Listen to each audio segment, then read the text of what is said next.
the marquee war going on in the world right now is, of course, Ukraine. John, like, it is very hard for me to like understand. They're still doing that? Yes, it's still going on. The war is still happening in Ukraine. But John, it's very hard for me to like follow or understand what exactly is going on in that war. So like it's now like, about 9 months into this war. I don't know, about like almost 200 days at this point. Like, how do you assess like both sides in the strategy, like both sides and their strategy, their aims, their goals, like who is winning, losing? Like, how do you assess the current state of war in Ukraine between Russia and Ukraine? Okay, well, the first thing I want to say is we got it wrong. We got it radically wrong. I got it real wrong. Yeah, we absolutely said this was ridiculous. It could not happen.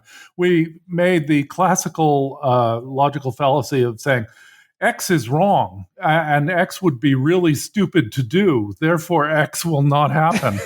Well, no, the world doesn't work that way. A lot of people have walked off cliffs, and you don't say it would be stupid of them to walk off a cliff. Therefore, they won't. Therefore, they might be a better conclusion to that. So, okay, it happened. We got it wrong, but there were good reasons to think it would be a bad idea, and it was a bad idea, at least in the short run. But it's not going to end up being a bad idea just for Russia. It's going to be a pretty rotten idea for almost everybody.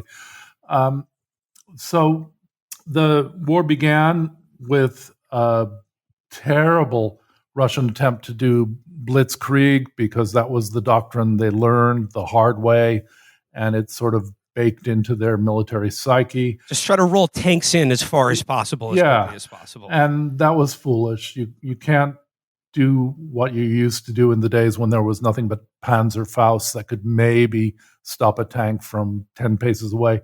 You can stop a tank with a lot of shoulder-fired things from a longer distance. And there were some very telegenic moments of Russian columns getting blasted. Then they withdrew from the whole northern front, their failed attempt to take, or at least encircle, Kyiv. And it was a failure. It was not, as they claimed, a diversion. That was way too much for a diversion.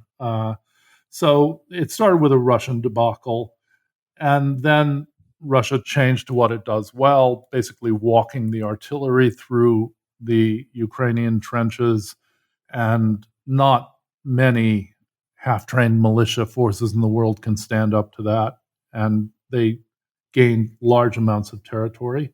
And then they stalled out. There were more shipments of serious weapons to Ukraine, because clearly the DC Beltway circles, or the London circles that run this thing, have not really wanted Ukraine to win. They just want Russia to lose. And if Ukraine loses as well, and if it ends up with Slavs killing Slavs and many hundreds of thousands of people dying, that's just fine.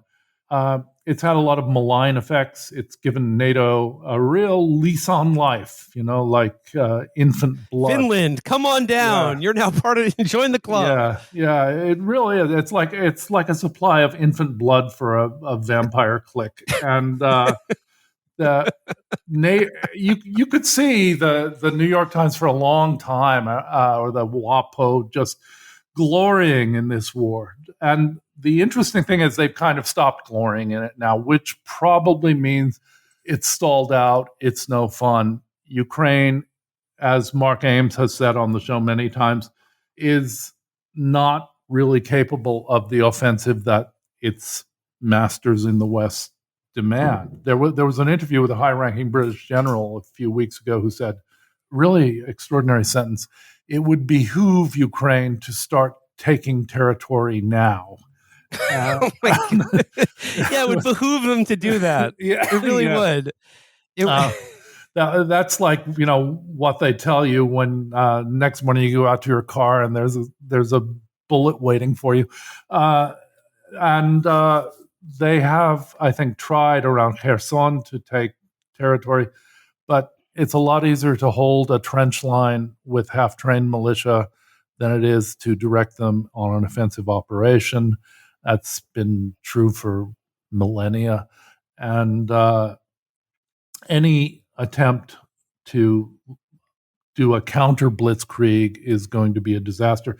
And that's why, as far as I can tell, Ukraine has, first of all, slipped out of the headlines. And second, as Mark has pointed out many times, Ukraine has resorted to doing a lot of gimmick plays, in NFL terms, that they've used the HIMARS missile system to attack, I would guess anyway, they used the HIMARS to attack a Russian airbase in Crimea, and that was very successful. They blew up 9 very expensive planes on the ground, but that doesn't prove anything about retaking territory or moving the yardsticks, to go back to the NFL. And they've killed some Russians. There was that very odd assassination of Daria Dugina. And it's Alexander Dugin's daughter was just killed in a car bomb. Yeah, very big car bomb. And the story officially went that no, it wasn't us. She was killed in some fight within right-wing Russian circles, which seems really unlikely. More likely, she was killed by the SBU, the Ukrainian intelligence organization. But as Mark said, who they hired to do it, there's a long list of people who will plant a car bomb for you in Russia. So who knows? But they've been doing these kind of Hail Mary plays because their sponsors need them to do something, and they're really not in a position to do anything.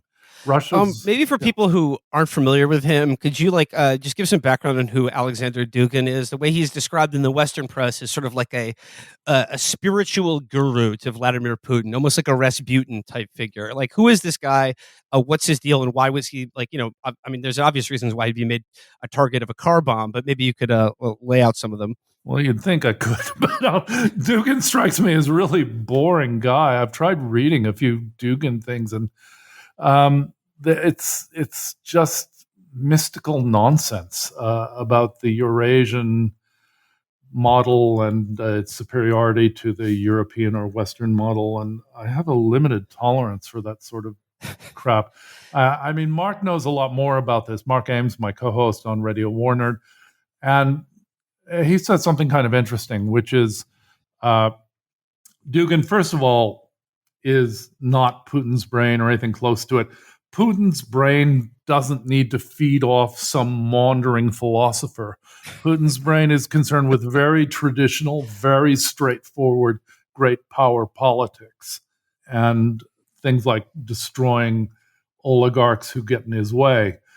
The story that Mark had about Dugin was that when Limonov was trying to do a national Bolshevik avant-garde political movement in Russia around the millennium, he tried to bring in Dugin because Limonov had been in New York in the 1970s and was apparently really, really awed by Warhol's factory, and he wanted to bring in a galaxy of weird, interesting people like Warhol had. And Dugin the weird, interesting people in New York are a little bit different than the weird, interesting people that they have in Moscow and Russia. Well, and Dugin just couldn't make the cut. He just he wasn't weird or interesting enough. No, he was this stuffy professor's type who wanted to give hour-long exhortations. There's an old British cartoon by Beerbohm Tree, I think, of Walt Whitman showing this portly, middle-aged, bearded guy trying to force a bird into the air and calling it Walt Whitman exhorting the bird of freedom to fly. And Dugin was like the Russian version of that, like exhorting the Russian bear to, I don't know, maul somebody. But he didn't fit at all. And Limonov's boys, as he called him, were looking at this guy like, he's not cool. He's not anything. So yeah, apparently Dugin's never met Putin, never been in the room together.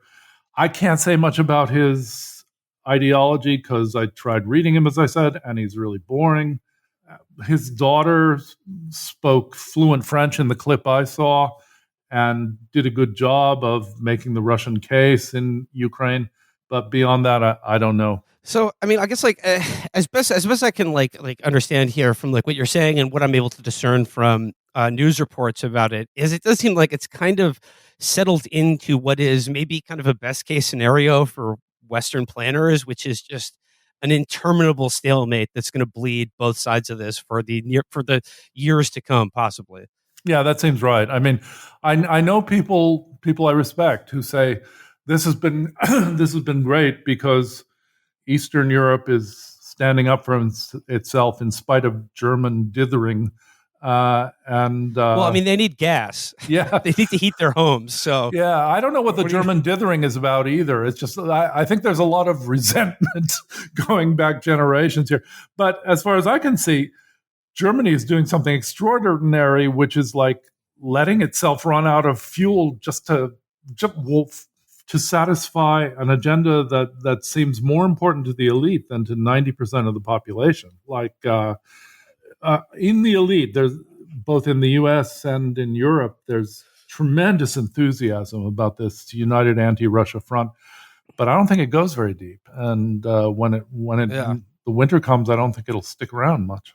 What about the issue of like the massive arms sales to Ukraine that's going on right now? I mean, we've seen TikTok videos of guys selling shoulder fired missiles out of the back of their car, and like one of the things that I think is like probably going to be like the one of the potentially most disastrous and frightening blowback scenarios from this war is just this huge unfettered supply of highly advanced weapons going into just being given out like candy to anyone who can fog a mirror in Ukraine or just Yeah. God knows where else. I mean, like, what kind of weapons are being sold, and is it having an effect on like the front lines?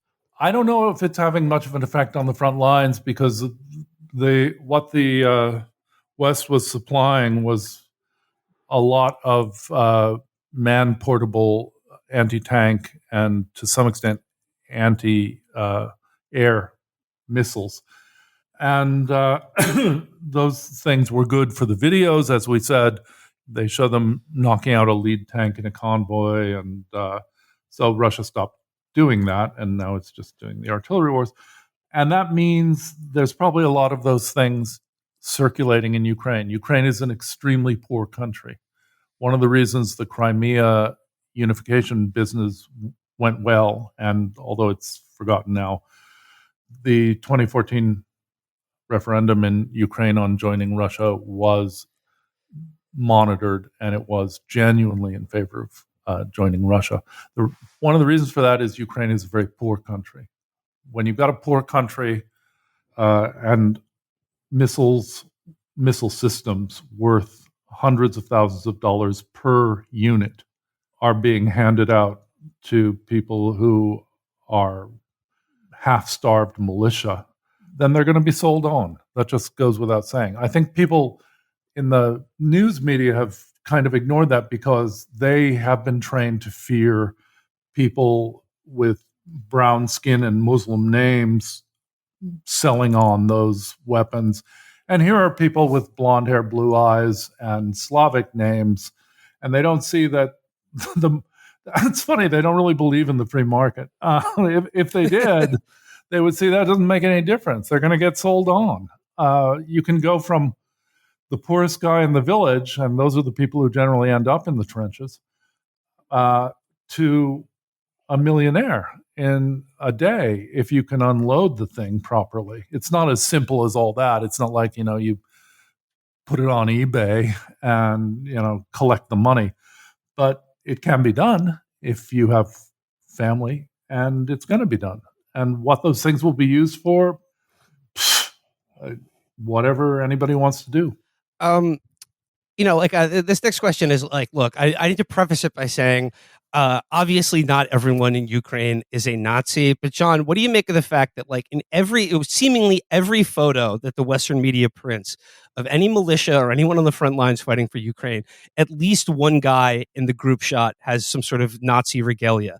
or just like like, I mean, is this overhyped? Is this not talked about enough? Like, what do you make of the, like, all of this kind of a certain fondness for, the Yeah. 1940s among the most, like, sort of, I don't know, the most impassioned partisans of the Ukrainian cause? Yeah, it's the Slavic Nazi thing has always puzzled me. I mean, I don't get it. I mean, nobody killed more Slavs than Hitler, but not just in Ukraine, but in Russia too. There's a real, not everybody, or not even close to everybody, but there are a lot of fans, and I've had people try to explain it to me as, well, he showed us how to come into our own and to be what we could be. He made us great.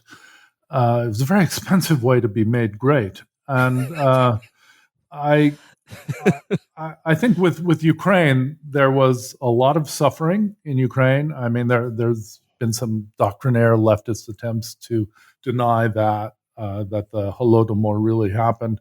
It did happen, but it probably wasn't ethnically orchestrated, because people died in Russian areas like Tambov, people died in Kazakhstan in large numbers. Basically, anywhere there were prosperous peasants, the Bolsheviks wanted them crushed, and they were willing to do that at the cost of a lot of lives. But a lot of it happened in Ukraine. So there was a lot of anti Soviet stuff going on.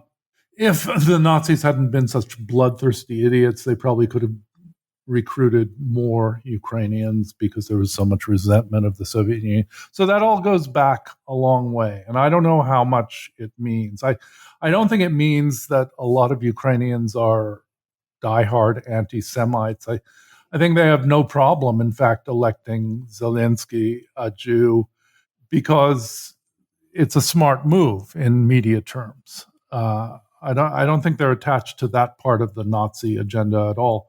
They're attached to the blood and soil part of the agenda, which goes back much further.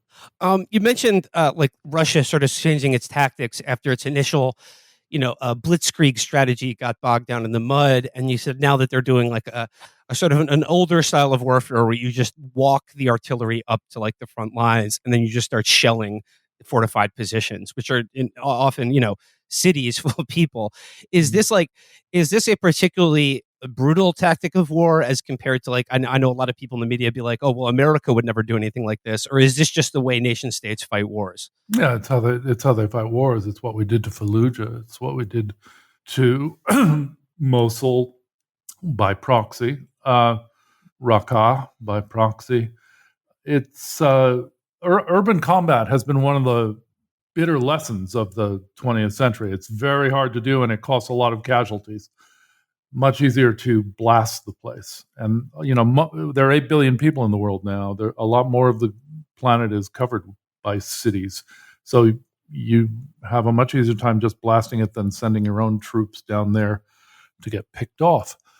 But again, I come back to something that Mark Ames has said on the show many times, that I admit I had forgotten, that in the Nuremberg rules, the post-Nuremberg rules, aggressive war was the number one crime, because it leads to all these other crimes, inevitably, to all the atrocities. Yeah, and like, and I like in defenders of the American military, or like when people, like in the early days of this war, when, like, people like us or other people would say, like, look, this is Russia is just doing their version of the Iraq War.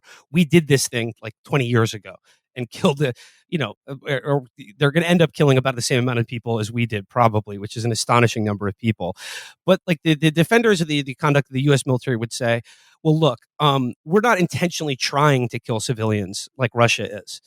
But to the point about the Nuremberg trials, if it is a war, or the Nuremberg standards, if it is a war of aggression, a war of conquest, i.e., a war that is not for defensive purposes, one that you had no reason fighting at all, then any death that occurs after you start hostilities is intentional. You can't Yeah. just say, oh, like, well, we weren't specifically targeting that hospital. A bomb just blew up near it and killed those people.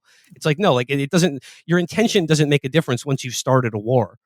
Yeah. I mean, there's sort of a legal analog of that. Like, if you rob a bank and wave a lot of guns around, you're responsible for anybody who gets shot. The idea was to extend that to international law, but that didn't quite work out. For one thing, the U.S. has done most of the invading, and it's really funny how that plank of the Nuremberg Accords got downplayed. As I said, I hadn't thought of that. It's like I grew up in Cold War U.S. and it was just normal for the U.S. to go into places for people's own good. So how could it be a war crime? Okay, my last question about Ukraine is, John, I'm wondering if you've seen recent news reports which really put into stark relief the role of Boris Johnson and the British government in halting a negotiated settlement that was on the table and both sides were ready to agree to, which basically would have given Russia the eastern third of the country or so, but would have, it was a deal on the table that both sides were willing to come to terms with. And then basically the British government, I'm sure at the behest of the United States, put the kibosh on that really quickly and just deaded a negotiated settlement that could have potentially ended hostilities and a month or two ago. Yeah, I think that's probably the most telling indication yet that things are going just as the NATO elite would have hoped, that it's a stalled out war that's going to engender generations of hatred, because that's another consequence of this sort of war. There are always atrocities, and there's always a memory from the families of those who've been destroyed in the atrocities. And that suits the people in Northern Virginia and Central London very well. And it's, parts of Brussels as well. It's not going to end. It's going to make a lot of money. These weapons cost a ton. In fact, as weapons, their real drawback is they can only be produced very expensively in small quantities. And in this, war with China that people are foolishly fantasizing about, they'd be used up in a few days and everything would grind to a halt. But that's partly a reflection of the fact that they're so expensive. So yeah, there's everything to be gained by the people running NATO and the coupon clippers in Cheney's circle who have McDonnell Douglas stock. There's no reason to close this down. Why would you do that? Especially after, Afghanistan just ended and the $3 trillion a year we're spending on that's vanished now. God, so, you're right. I hadn't. All of a sudden. I'm so dense. Yeah, of course. It's like, yeah. Well, yeah, we closed the lemonade stand. Now we're opening up the frozen banana stand. Yeah, it's God, yeah. New franchise, new opportunities.